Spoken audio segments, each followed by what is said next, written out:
K-Rock, Mid-Atlantic Rock Reviews. Welcome back to Behind the Bands. I'm with Elias from Nonpoint. Man, so good to see you again. Good to see you too. I say again because we were just out in Rockfest, and you guys had a great show out there. Thank you. Now, you guys on your Facebook page, I think I know the answer, but it lists like Fort Lauderdale, Michigan, and Chicago, where you're from. Where are you actually from, or is that because band members are from different places? I grew up in South Florida. That's where the band has started out, and right now I currently live in Michigan, and the rest of the boys live in Chicago. Now, we're very excited to be joining you aboard Shiprocked pretty soon. Yeah, it's going to be fun. Have you guys done a cruise before? I did one of the Shiprocks before. I was a guest vocalist with the In This Moment camp. But this time around, it's going to be cool. Have the band out there. What's your favorite part about the rock cruise experience?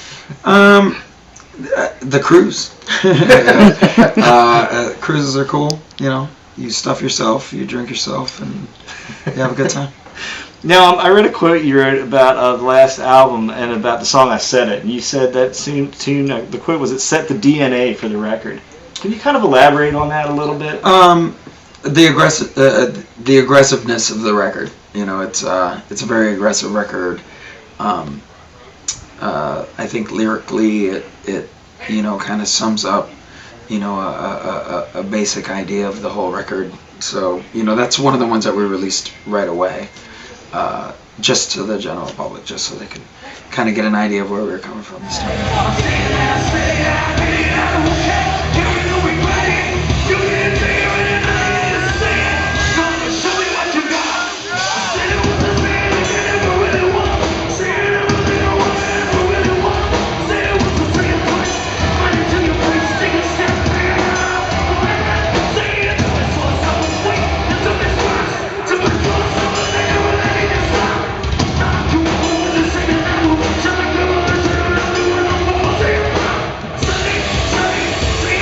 Is it maybe your favorite tune on the album, or do you have a favorite tune if you have to pick one? I wouldn't say it's my favorite tune. It's definitely one of my favorites.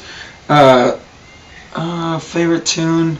God, I really can't tell me. It's a lot of times hard for artists to say that because they're like your babies and they're your... Yeah. It's just they all have their own thing about them that I really like. Now, I think we're 9 albums in. Is that right? We're about on album number 7 albums in. 7. And everybody probably heard I Said It, Left for You, and that. Left for You and That Day. But I was drawn to the tune Ashes a little bit deeper down in the album. Can you tell our listeners a little bit more about Ashes? And Ashes, yeah, it's definitely the most epic song on the record. It was a really cool guitar riff that Dave brought. I thought it was really, really interesting.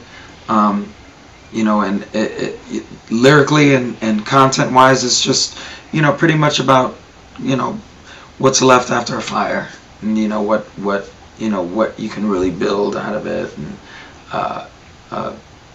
you know, for the most part, that song, you know, it felt like that type of song, where it felt like it was you know, something was coming from the rubble, and you know, just listening to the music of that song, that's why it kind of went down that path. Do we ever get to cut that deep out on the set list, or has that one made it into a performance? In the beginning when we first released the record, we were playing it live. We got a lot of requests for other songs, and that's a very ambitious song.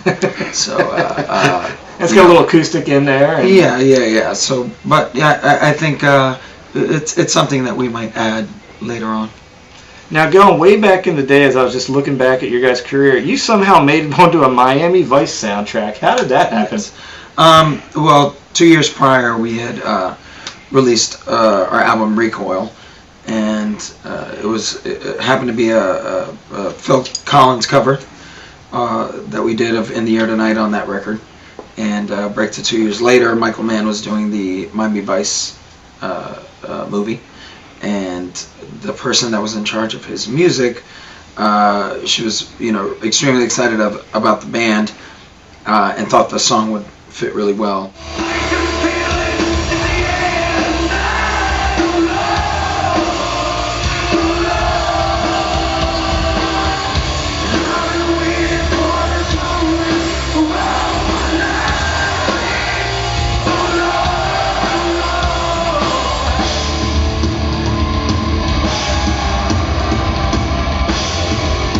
Man really wasn't all for using anything from past Miami Vice, ideas. He likes to completely start anew. So when he heard about a cover of In the Air Tonight, he was like, you know what, In the Air Tonight was a huge song for Miami Vice. We really don't want to, harp on that. And then they pieced together a commercial with our song. She did it. Did it. She pieced together a commercial with our song on it and left it on his desk. And he was like, what's this? And put it in. And was like, whoa. And then immediately. It's such a cool version of that tune. It really heavies out the Phil version. Makes sense. What's the reaction do you guys like from the rap community, rap music community? Because oftentimes I'll read stuff about you and you're referred to as either rap, rock, or cross. But you're not really crossover because you're a really heavy band. But do you get a reaction from that community at all? Oh yeah. We definitely have. We definitely have hip hop fans that like both rock and hip hop. Kind of lean in our direction the same way I would say. They lean in Korn's direction or Limp Bizkit's direction, or not so much Limp Bizkit's direction. They're straight up rap rock. There's a lot more singing stuff like the In the Air Tonight stuff that we do. But like that Deftones crowd, they tend to gravitate to us a little bit, but it's really the ones that don't like rock that hear our band and that we convert them. It brings them over. Hip hop fans. Yeah, we're a little bit of an easier pill for them to swallow, as I'm sure they are for rock fans. So I don't mind, sitting on that fence.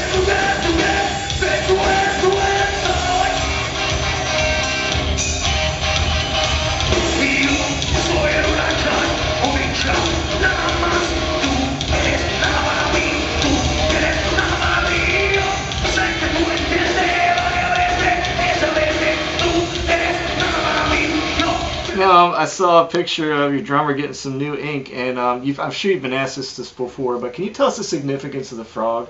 Because a lot of people probably think that's a spider, but it's a frog. The frog is it's a reptile native to the island of Puerto Rico. It's called a coqui, and it's very, very tiny. It's almost it could literally hang off the edge of a quarter. It's so small. But when they're born, but they don't croak. They whistle. Oh, weird. And at night, it's pretty much the island's cricket. So instead of you hearing crickets, you hear this whistle. And if you go online, there's, little sound clips of it so you can check it out. But the indigenous people of that island, when, that island was discovered, and they started documenting things that they found on the island, one of the things that they found was this cave drawing of this tiny frog, and it was that symbol, the center part of that symbol, and it's a popular, symbol amongst Puerto Ricans, but that frog is only found on that island. It's spread, obviously. Now it was originally only found. Should have made it on a couple cruise ships, and, went down to Mexico. Drink a little tequila with Senor Frog. That we. The band originated out of Puerto Rico and then gravitated to South Florida, which is where Rob met me, and then I joined the band. But that symbol was carried out from the island. Now, I've seen that you've done a million of these kind of interviews. Probably been asked all the questions I've already asked you before. What question do you just say, I wish just somebody would ask me about this? Wow. That question. That question. What do you want? I've never heard that. Is there any question that you've always wanted to ask? There you go. That's. I always just kind of asked me that question. I always wonder. You guys walk out. I'm sure everybody asked you about the frog. Everybody asked you about the new outfit. But I'm trying to think. I've doing the 16 years, you kind of. You've met a lot of people and had a lot of questions. So I pretty much have my answers pretty much prepared. Sorry if you've heard this answer before. My bad. But it's the truth, and I'm not bullshit. I saw you guys doing an acoustic. We love 95 Will Rock out in Wisconsin. We're not from there, but we love that station. I love their acoustic setup. You guys are such a heavy band. Do you like doing acoustics because it's so different? Yeah, I wish they weren't at like 6 a.m. sometimes. But for the most part, it's I like people to see that side of our band. It's something I feel like we do well, we normally have New Year's shows where we play all acoustic and stuff, and it's like I said, it's a different side, and for doing it as long as we have, it's fun to kind of change it. Is it harder? Is it harder for you as a vocalist to do acoustic? No, it's a lot easier. I wish we would do an acoustic tour. It'd be great. We'd love to hear it. We love acoustic tours. We want to thank Elias from Nonpoint for joining Mid-Atlantic Rock Reviews Behind the Bands. Good guy, man. Love talking to you tonight. We're really looking forward to seeing you with our buddies Otherwise and some 710 Oil tonight. So Thank you. Go out there and nail it. You guys always do. No doubt. And see you on Shiprock. Yes.